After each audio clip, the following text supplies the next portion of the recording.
Welcome to our channel Beast Whisperer. It was a warm afternoon when Daniel decided to take a different path during his usual walk through the forest. He had explored these woods many times before, but today something pushed him to wander further, deeper into the wilderness. The forest was unusually quiet, except for the occasional call of distant birds and the rustling of leaves under his shoes.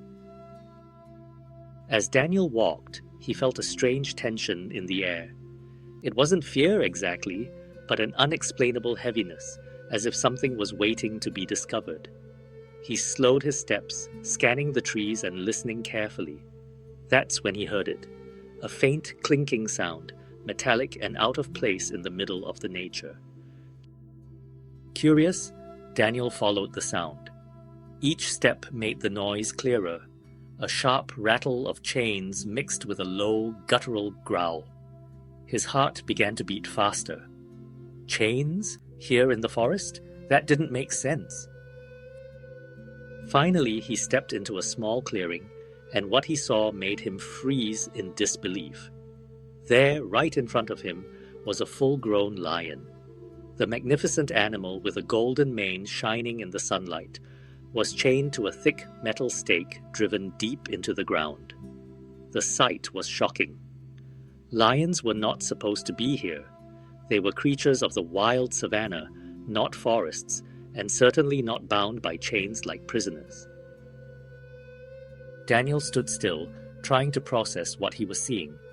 The lion was pacing restlessly, pulling at the chains, its muscles tense and eyes full of both fear and anger. The sight broke Daniel's heart. Who would do something so cruel? At first, he thought it might be dangerous to stay. After all, a lion, even in chains, was still a lion. One wrong move, and it could attack. But as he looked closer, he noticed something unusual. The lion wasn't trying to lunge at him. Its growls weren't threatening. It sounded almost desperate, like it was calling for help. Daniel took a careful step forward, then stopped. The lion's eyes met his. There was no mistaking it. This was not the gaze of a predator about to strike. It was the gaze of a creature trapped, frightened, and in pain. The moment was powerful.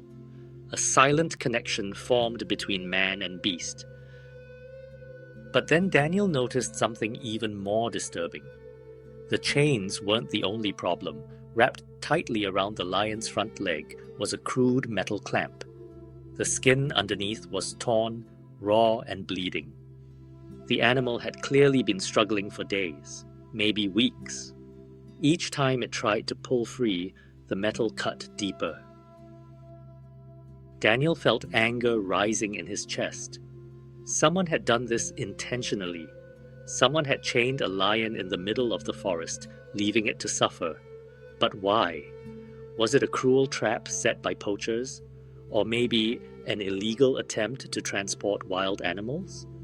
Whatever the reason, Daniel knew one thing: he couldn't just walk away. He took a deep breath and slowly crouched, lowering himself to appear less threatening. The lion watched his every move, its ears twitching, body tense. Daniel spoke softly, his voice calm and steady. "Easy, boy. I'm not here to hurt you." To his surprise, the lion didn't roar or bare its teeth. Instead, it let out a low, rumbling sound, half growl, half groan. Daniel couldn't believe it. It was as if the animal understood that he was trying to help. Step by step, Daniel moved closer. His eyes never left the lion's. Every few seconds he stopped, giving the animal time to adjust to his presence. When he was finally just a few feet away, he could see the lion's injuries more clearly. The clamp was cruelly tight. The fur around it matted with dried blood. Flies buzzed around the wound. It was a miracle the animal was still standing. Daniel knew he couldn't remove the chains with his bare hands. He needed tools, but if he left, there was no telling what might happen to the lion. Poachers could return. The animal could weaken and collapse. Time was running out.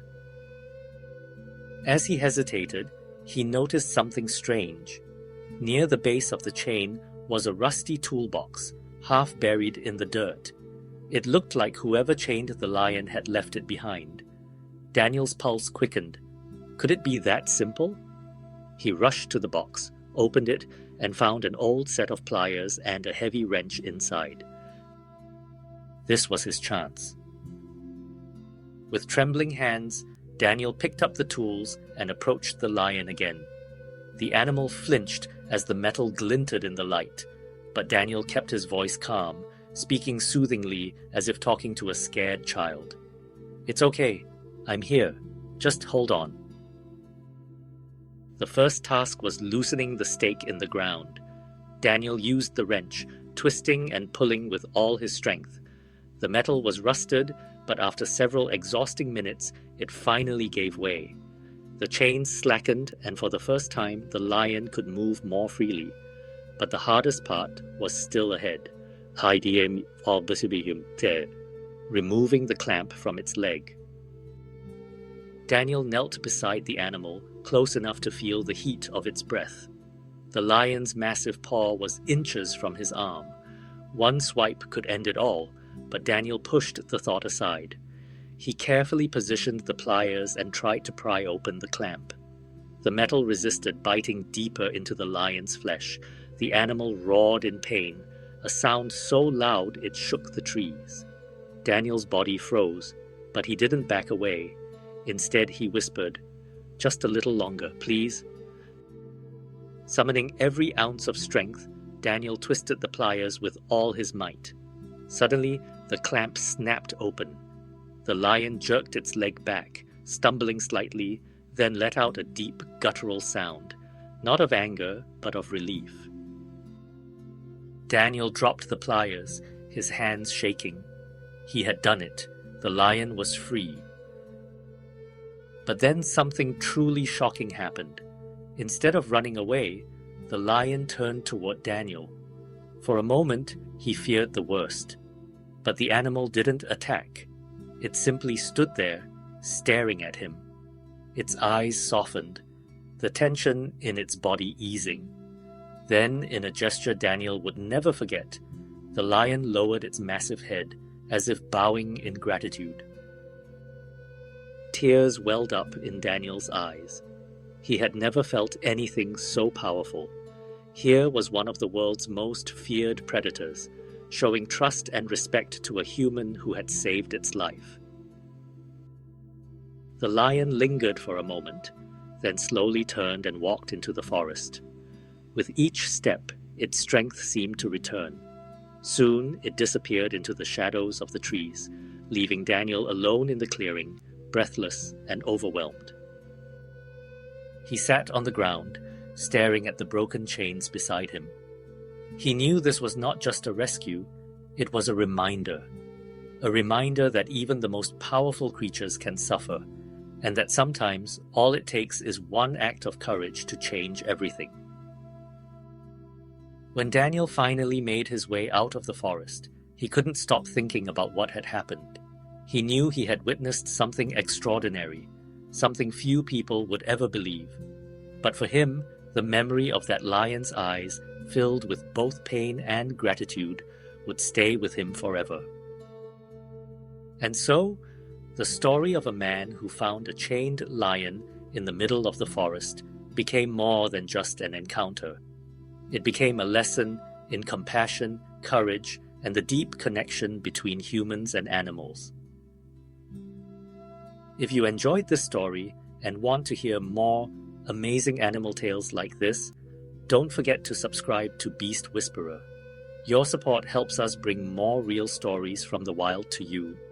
And if you'd like to be part of this journey, make sure to like the video, share it with your friends, and turn on the notification bell so you never miss a new story. Thank you for watching, and we'll see you in the next adventure.